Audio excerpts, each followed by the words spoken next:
Para pendengar radio yang saya kasih dalam Tuhan kita Yesus Kristus, Shalom, ini dengan Pendeta Rainer Schoenemann. Pada saat ini kita akan meneruskan seri kita, perjumpaan Yesus dengan para murid sesudah kebangkitannya. Dan kita akan memasuki bagian yang kedua, perjumpaan Yesus dengan para murid. Kita akan membaca dari Yohanes pasal 20, ayat 19 sampai 23. Yohanes pasal 20 ayat 19 sampai 23. Yesus menampakkan diri kepada murid-muridnya. Ketika hari sudah malam pada hari pertama minggu itu, berkumpullah murid-murid Yesus di suatu tempat dengan pintu-pintu yang terkunci, karena mereka takut kepada orang-orang Yahudi. Pada waktu itu datanglah Yesus dan berdiri di tengah-tengah mereka dan berkata, "Damai sejahtera bagi kamu." Dan sesudah berkata demikian, ia menunjukkan tangannya dan lambungnya kepada mereka. Murid-murid itu bersukacita ketika mereka melihat Tuhan. Maka kata Yesus sekali lagi, "Damai sejahtera bagi kamu. Sama seperti Bapa mengutus aku, demikian juga sekarang aku mengutus kamu." Dan sesudah berkata demikian, ia mengembusi mereka dan berkata, "Terimalah Roh Kudus. Jikalau kamu mengampuni dosa orang, dosanya diampuni. Dan jikalau kamu menyatakan dosa orang tetap ada, dosanya tetap ada." Tema kita adalah diutus, disertai, dan diperlengkapi untuk tugas misi. Diutus, disertai, dan diperlengkapi untuk tugas misi. Perikop ini dalam Injil Yohanes merupakan perikop amanat misi. Juga disebut sebagai Pentakosta kecil, karena kata kunci di sini adalah kata pengutusan. Yesus mengutus para murid dan semua orang percaya untuk tugas misi ke dalam dunia. Dalam pasal 20 dan pasal 21 dalam Injil Yohanes dijelaskan serangkaian penampakan Tuhan Yesus yang telah bangkit kepada beberapa pribadi, juga kelompok, juga para murid secara khusus. Yesus menampakkan diri kepada Maria Magdalena, kepada para murid, juga pada Thomas, juga pada para murid di pantai Danau Tiberias, kemudian lagi kepada Petrus secara khusus, dan juga kepada Yohanes. Peristiwa kematian dan kebangkitan Tuhan Yesus sedemikian penting, merupakan dasar daripada misi, karena merupakan dasar untuk penebusan dosa, juga kemenangan atas kegelapan dan maut, dan merupakan juga dasar daripada segala pelayanan Kristiani sepanjang zaman, dan sekaligus juga merupakan inti berita Injil, Yesus yang telah mati dan telah bangkit. Dan inilah yang harus disampaikan kepada semua orang di dunia. Yesus yang telah bangkit, yang membawa penebusan pengampunan dosa. Setiap penampakan Yesus ini mempunyai arti yang sangat penting, baik pada para kelompok-kelompok yang ada, atau juga kepada pribadi-pribadi secara khusus, karena di sini Yesus menekankan berbagai pengajaran yang penting yang sebelumnya telah dia ajarkan, dan sekarang dia ulang kembali untuk mengingatkan para murid. Misalnya tema tentang iman percaya, tentang kasih, tentang pelayanan, tentang ketaatan. Semua yang telah Yesus ajarkan sebelumnya, sekarang dia ingatkan kembali kepada para murid. Di sini fokusnya adalah kepada kehadiran Tuhan. Karena kehadiran Tuhan yang membawa pembaharuan, membawa perubahan besar. Yesus yang datang ke tengah-tengah ketakutan para murid yang penuh kuasa. Dia yang telah bangkit, dia yang sungguh-sungguh real, nyata bangkit di antara para murid. Kemudian memberikan janji damai sejahtera, memberikan pernyataan bahwa dia akan menyertai para murid dengan kuasa Roh Kudus dan memberikan penugasan untuk membawa Injil pengampunan dosa ke seluruh dunia. Jadi dari ketakutan kepada damai sejahtera, kepada keyakinan, kepada sukacita, kepada penerimaan Roh Kudus, dan juga keberanian untuk kemudian menyampaikan berita pengampunan dosa, keselamatan bagi dunia. Dan kehadiran Yesus di sini adalah kuncinya. Dia yang datang, yang membawa perubahan. Dan hal yang sama juga berlaku untuk kita pada masa sekarang. Kita pun juga ditugaskan, kita pun juga dipanggil untuk hal yang sama, untuk terlibat, diutus, dan juga kemudian disertai dan diperlengkapi untuk tugas misi. Ada 7 hal penting yang saya mau sebutkan secara singkat di sini, sesuai dengan alur teks dalam Yohanes pasal 20 ini. Yang pertama adalah situasi ketakutan para murid. Situasi ketakutan para murid ayat 19a. Para murid dikatakan berkumpul pada hari Minggu, dan Yesus menjumpai mereka pada hari Minggu. Kenapa hari Minggu? Ada penekanan penting di sini. Karena kebangkitan terjadi pada hari Minggu, yaitu hari kemenangan, hari awalan sebuah ciptaan yang baru, sebuah masa yang baru, zaman yang baru yang menuju kepada kehidupan kekal. Yesus juga dikatakan menampakkan diri kemudian pada hari-hari Minggu. Juga pencurahan Roh Kudus terjadi pada hari Minggu. Ini penting bagi kita untuk merayakan hari Minggu sebagai hari kemenangan, hari penyembahan, hari syukur, hari persekutuan. Karena sebuah era, sebuah zaman baru telah dimulai, perjanjian baru yang sekarang berlaku untuk kita. Maka prinsip Sabat dalam perjanjian lama tetap berlaku sebagai hari istirahat, hari beribadah, bersekutu. Tapi sekarang dipindahkan kepada hari Minggu, karena hari Minggu merupakan lambang daripada ciptaan yang baru, masa yang baru, perjanjian yang baru. Di sini para murid, meskipun mereka telah mendengar dari Maria Magdalena bahwa Yesus telah bangkit, mereka tetap terkunci dalam keadaan ketakutan. Mereka bahkan juga mengunci pintu-pintu karena takut dituduh, disalahkan, dianggap mencuri jasad Yesus. Dan mereka berada dalam ancaman bahaya yang besar. Jadi para murid tidak mungkin mereka berani untuk mencuri jasad Yesus. Juga tidak berani untuk membuat cerita dongeng khayalan fiksi tentang kebangkitan Yesus, karena mereka terancam hukuman mati. Mereka sendiri berada dalam situasi frustrasi, kecewa, dan tidak percaya akan omongan daripada Maria Magdalena, sehingga mereka terkunci dalam ketakutan, kekhawatiran, putus asa, dan frustrasi yang besar. Namun kemudian situasi ini berubah menjadi sukacita. Dan ini hanya mungkin terjadi karena kehadiran Yesus yang telah bangkit di antara mereka. Kita pun juga seringkali sama, terkunci dalam berbagai frustrasi, keputusasaan, kekhawatiran, ketakutan yang luar biasa juga di saat-saat ini. Maka intinya adalah sejauh mana kita mau membuka diri kita, mengizinkan Yesus yang hidup, yang berkuasa untuk mengubah ketakutan kita, untuk masuk ke dalam kekhawatiran kita, frustrasi kita, keputusasaan kita. Kita boleh membawa segala sesuatu kepadanya, dan kita boleh yakin bahwa Tuhan akan merubah pola pikir kita, sikap kita, tindakan kita, akan mengubah keadaan kita, karena Dia yang berkuasa. Yang kedua adalah di sini adalah kuasa ilahi Tuhan Yesus. Kuasa ilahi Tuhan Yesus, ayat 19b, merupakan dasar misi.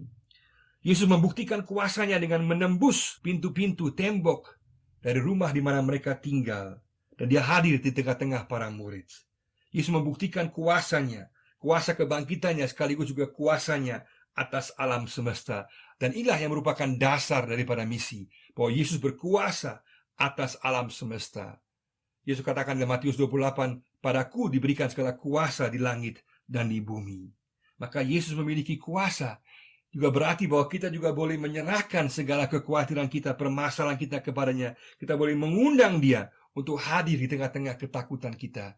Maka itulah kesempatan bagi kita di tengah-tengah frustrasi, keputusasaan, ketidakmengertian kita, memberikan diri kita, membuka diri kita, agar kuasa Yesus bertindak dalam kehidupan kita. Pasti perubahan yang ajaib akan terjadi dalam kehidupan kita saat kita mengundang kuasa Yesus dalam kehidupan kita. Yang ketiga adalah perkataan Tuhan Yesus. Perkataan Tuhan Yesus ayat 19c dan 21a. Ini merupakan inti berita misi, yaitu kata-kata Yesus yang luar biasa. Damai sejahtera bagi kamu, damai sejahtera bagi kamu. Ini bukan merupakan sapaan biasa, tapi merupakan inti berita Injil dan juga pemberian utama kepada orang-orang percaya, yaitu damai sejahtera. Hal ini ditekankan Yesus 2 kali di sini, karena sangat penting. Juga kemudian di ayat 26 diulang kembali, damai sejahtera. Juga dalam Yohanes 14 ayat 27 sebelumnya, Yesus tekankan bahwa damai sejahtera yang Dia berikan berbeda dengan dunia ini. Tidak seperti yang dunia berikan. Juga Yohanes 16 ayat 33, Yesus menekankan bahwa damai sejahtera yang Dia berikan mengalahkan dunia di tengah-tengah penderitaan yang akan dialami oleh orang-orang percaya. Damai sejahtera yang Yesus berikan ini, yang juga merupakan inti berita misi, adalah damai yang vertikal, damai dengan Allah, dan juga damai internal, damai dengan diri sendiri, dan juga damai secara horizontal, damai dengan orang lain, dengan sesama kita. Dan damai ini bersifat kekal, terlepas daripada situasi apapun yang kita hadapi. Kita memiliki damai sejahtera Allah. Kita berada dalam hubungan damai dengan Allah, damai dengan diri sendiri, dengan damai dengan orang lain. Itulah pemberian Tuhan yang luar biasa. Dalam Yesus kita aman sentosa saat ini dan kekal selama-lamanya. Dalam dunia kita takut, kita khawatir, tapi dalam Yesus kita aman sentosa. Damai sejahtera bagi kamu. Irene Hymin dalam bahasa Yunani, dalam bahasa Ibrani di Perjanjian Lama, Hevenu Shalem Aleichem, Allah yang membawa damai. Di sini nampak ada kesinambungan dari Perjanjian Lama ke Perjanjian Baru. Allah damai beserta kita. Inilah tujuan kedatangan Yesus, Immanuel, membawa damai sejahtera secara utuh, baik rohani maupun jasmani. Dan itulah inti pemberitaan Injil dan juga pelayanan Kristiani. Dia yang membuat kita bersukacita. Kehadirannya membuat sukacita. Pemberiannya, damai sejahteranya, membuat kita bersukacita. Dan itulah dasar daripada inti iman Kristiani, juga sekaligus berita misi kita, damai sejahtera yang Tuhan Yesus berikan. Sejauh mana kita telah mengalami damai sejahtera dengan Allah, dengan diri kita sendiri, dengan orang lain. Sudahkah kita mengalami kepastian kehidupan kekal? Kita mengalami damai sejahtera di tengah-tengah penderitaan, di tengah-tengah kesulitan. Kita mengalami kemenangan karena damai sejahtera Allah. Meskipun kita takut, ada damai sejahtera Allah. Kita dipanggil untuk membuka diri, mengundang agar kuasa Yesus hadir dalam kehidupan kita, damainya hadir dalam diri kita. Seringkali hal ini dirusak karena kita memiliki orientasi yang salah. Kita memiliki pemikiran yang salah yang akhirnya mengganggu kita sehingga kita kehilangan damai sejahtera Allah. Pada saat ini, Yesus mengatakan dia mau memberi damai sejahtera bagi kita. Mari sama-sama kita membuka diri kita, memberikan hati kita agar damai sejahteranya menguasai kita. Yang keempat adalah kehadiran Tuhan Yesus. Kehadiran Tuhan Yesus. Kematian dan kebangkitan Tuhan Yesus sebagai fakta misi ayat 20. Yesus hadir di tengah-tengah para murid, membuktikan fakta kematiannya dan juga fakta kebangkitannya. Dia real, nyata mati, dan real, nyata juga bangkit. Dan untuk membuktikan itu, bahwa dia bukan hantu, Yesus menunjukkan tangannya yang ditembus oleh paku dan lambungnya yang telah ditembus oleh tombak. Kehadirannya merupakan bukti nyata bahwa dia bangkit dari antara orang mati, dia hidup. Dan tanpa fakta penyalipan, tanpa fakta kebangkitan Yesus, maka semuanya adalah sia-sia. Iman Kristen sia-sia, gereja sia-sia, harapan sia-sia, dan juga misi sedunia adalah sia-sia. Jadi faktanya adalah bahwa Yesus bangkit, dan itu membawa sukacita yang besar bagi para murid. Dan ini yang menjadi fakta, menjadi dasar daripada misi. Yesus telah bangkit. Sekaligus juga Yesus yang mengenal penderitaan. Dia menunjukkan luka tangannya, luka lambungnya, menunjukkan bahwa Yesus mengenal penderitaan kita. Dia tidak jauh daripada kita. Dia dekat, dia mengerti, dia peduli penderitaan kita. Hal yang sama juga dikatakan dalam Ibrani pasal 4 ayat 15. Yesus mengenal segala jenis penderitaan kita. Dia ditolak, diadili secara tidak adil, difitnah, dituduh, bahkan kemudian dibunuh secara kejam. Yesus mengalami penderitaan-penderitaan manusia. Dia mengenal luka-luka manusia. Dia tahu apa artinya penderitaan di tengah-tengah kehidupan dunia ini. Ini sekaligus penting bagi kita, bahwa kita sebagai orang percaya akan mengalami sukacita, damai sejahtera Allah yang luar biasa. Dan sekaligus realita dunia juga adalah realita penderitaan. Dua-duanya akan ada bersamaan. Ada sukacita, juga ada penderitaan. Ada sukacita, damai sejahtera, dan juga ada penderitaan. Dan baru pada saat Yesus datang kembali untuk yang kedua kalinya, baru semua penderitaan akan lenyap. Tapi sekarang kita punya kepastian bahwa sukacitanya, damai sejahteranya menyertai kita. Yesus mengenal luka-luka kita. Dia tahu penderitaan kita. Kita boleh membawanya kepada Tuhan. Dia tahu goresan luka yang terjadi dalam kehidupan kita. Dia tahu situasi yang kita alami. Kita boleh meyakini bahwa dia peduli, dia mengerti situasi kita. Sekaligus dia mau memberikan sukacita, damai sejahtera di tengah-tengah tantangan, situasi sulit yang kita hadapi. Tuhan mau supaya kita bersifat realistis, bahwa ada sukacita, ada damai sejahtera, juga akan ada penderitaan. Tetapi semuanya ada dalam naungan Tuhan, ada damai sejahtera Tuhan, ada sukacitanya yang akan menaungi kita. Yang kelima adalah penugasan misi oleh Allah Tritunggal. Penugasan misi oleh Allah Tritunggal, sumber misi ayat 21 dan juga ayat 22. Yesus yang berkuasa atas alam semesta, dia memberikan damai sejahtera, dia menunjukkan fakta bukti kebangkitannya dari antara orang mati. Dan sekarang dia memberikan penugasan, dan penugasan ini diberikan oleh Allah Bapa, Tuhan Yesus dan juga Roh Kudus bersama-sama. Dengan demikian tugas misi bukan ciptaan daripada gereja, tapi adalah Allah sendiri yang memberikan tugas misi ini. Karena gereja ada karena misi. Bukan gereja yang punya misi, tapi misi Allah yang memiliki gereja untuk menjalankan tugasnya di tengah-tengah dunia ini. Dan sekarang Yesus mengutus orang percaya untuk menjadi kesaksian di tengah-tengah dunia ini. Baik pelayanan secara rohani maupun jasmani, secara holistis, secara menyeluruh untuk orang-orang yang membutuhkan pertolongan. Seperti yang telah dia tunjukkan dalam pelayanannya sebelumnya, Yesus menunjukkan pelayanan yang bersifat rohani dan bersifat jasmani. Maka gereja pun, kita orang percaya pun dipanggil untuk terlibat dalam tugas misi oleh Allah Tritunggal ini. Ini merupakan tugas yang diberikan kepada semua orang percaya. Semua harus terlibat. Karena ini hal yang penting, merupakan detak jantung Allah. Hal yang utama yang Allah ingin sampaikan, bahwa seluruh orang percaya dipanggil untuk terlibat dalam tugas misi. Semua orang diutus, apapun dia, sesuai dengan keadaannya, sesuai dengan kemampuannya, situasinya. Semua dipanggil terlibat dalam pelayanan misi ini. Sejauh mana kita sudah taat untuk melakukan tugas yang telah diberikan oleh Tuhan kepada kita. Menyampaikan damai sejahtera Allah, kuasa Allah, fakta kebangkitan kematian Yesus, sekaligus juga melayani orang secara menyeluruh sesuai dengan kebutuhan yang ada. Sudahkah kita mendengar penugasan misi yang diberikan kepada setiap kita? Yang keenam adalah Roh Kudus, kuasa pelaksanaan praktis misi. Roh Kudus adalah kuasa pelaksanaan praktis misi. Kekuatan misi ayat 22. Roh Kudus diberikan kepada kita. Maka untuk tugas besar ini, kita tidak ditinggal sendirian. Kita diberikan kekuatan yang luar biasa, yaitu kuasa Roh Kudus untuk sepanjang zaman. Di sini penghembusan Roh Kudus untuk pembaharuan para murid bersifat antisipatif.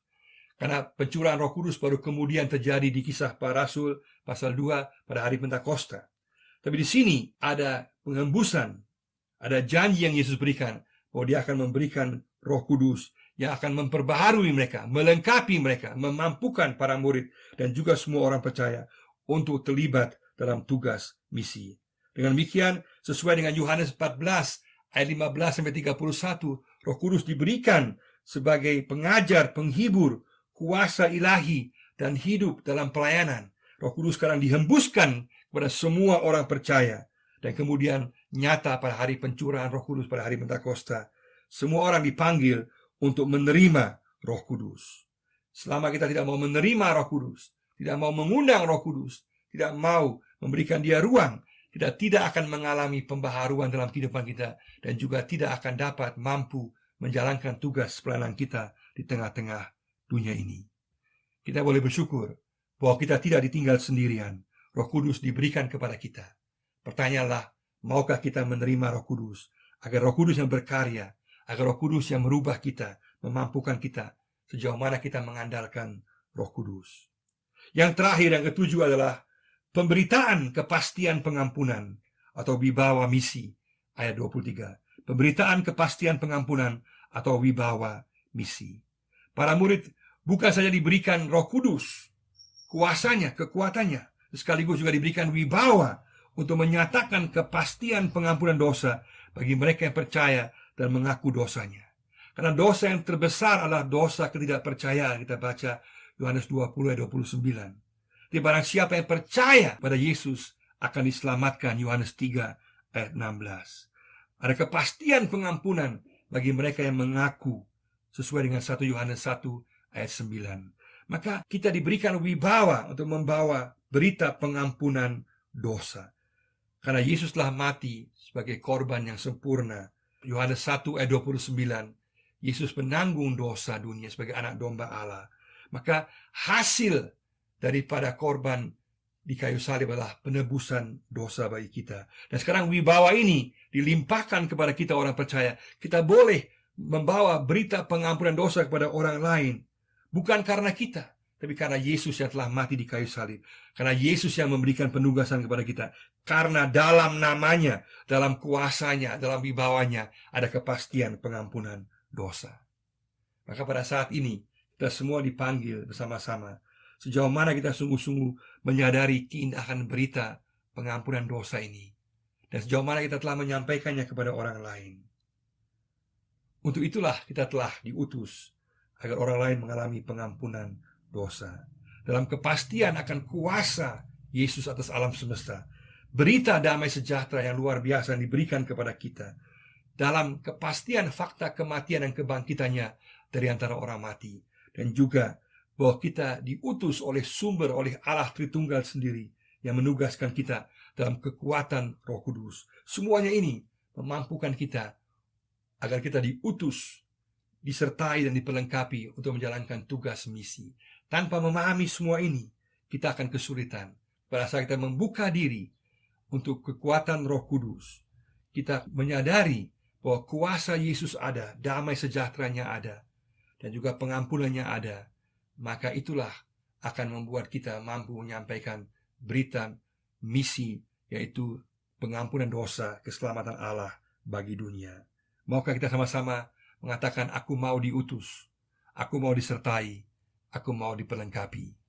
Maka kita harus bersedia diutus dan juga disertai dan diperlengkapi dengan memahami bahwa Yesus yang mempunyai kuasa, bahwa damai sejahteranya berlaku kekal selama-lamanya, bahwa Dia telah mati dan bangkit sebagai dasar untuk pengampunan dosa manusia, bahwa Allah sendiri, Allah Tritunggal yang mengutus kita, bahwa Roh Kudus menjadi kekuatan bagi kita, dan juga bahwa kita diberikan wibawa untuk membawa berita sukacita pengampunan dosa bagi dunia. Maukah kita diutus, disertai, dan diperlengkapi? Tuhan memberkati kita. Amin.